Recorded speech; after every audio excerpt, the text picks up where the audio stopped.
betam dan ngok hang menam Jisu nam katam dan ngonyis denamam oh Jisu nam betam dan ngok hang menamam Jisu nam katam dan ngonyis denamam Jisu nam betam dan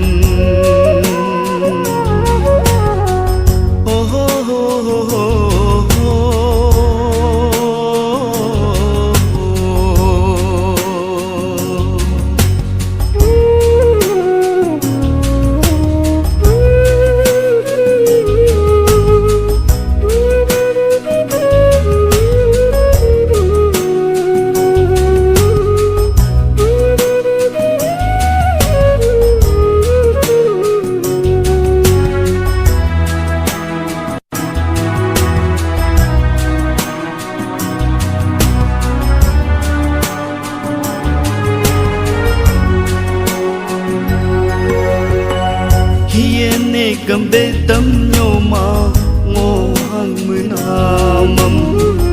ana bangka tam nyoma ngo nyis denamam hiene gambe tam nyoma ngo hang menamam ana bangka tam nyoma ngo nyis denamam ngo hang menamam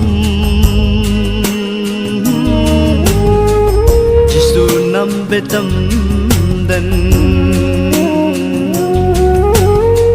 ngonyis denamam Jisu nam katam dan Jisu nolorente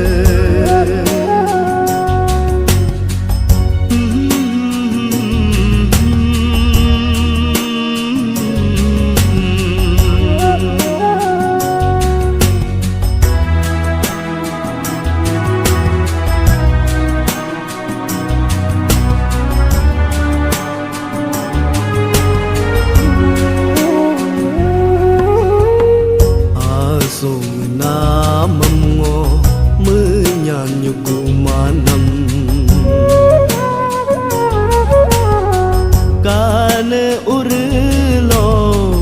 kapsilo do dengo Gipel gora nyoma boga chẳng tâm ka tâm boeno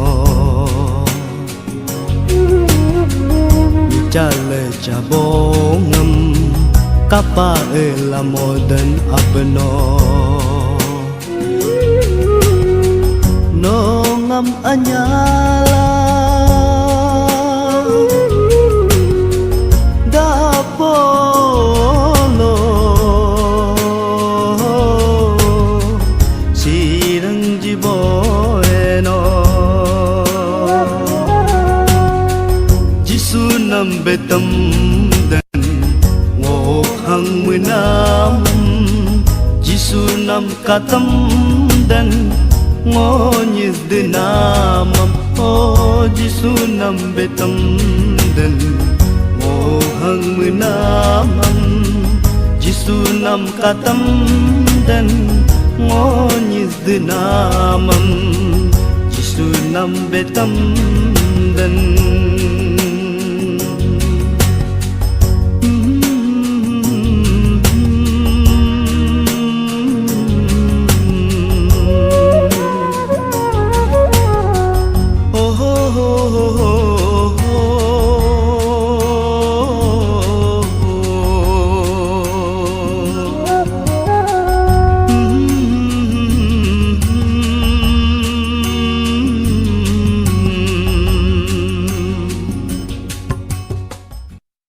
thanks for watching. Please like कर दीजिए, सब्सक्राइब और शेयर कर दीजिए।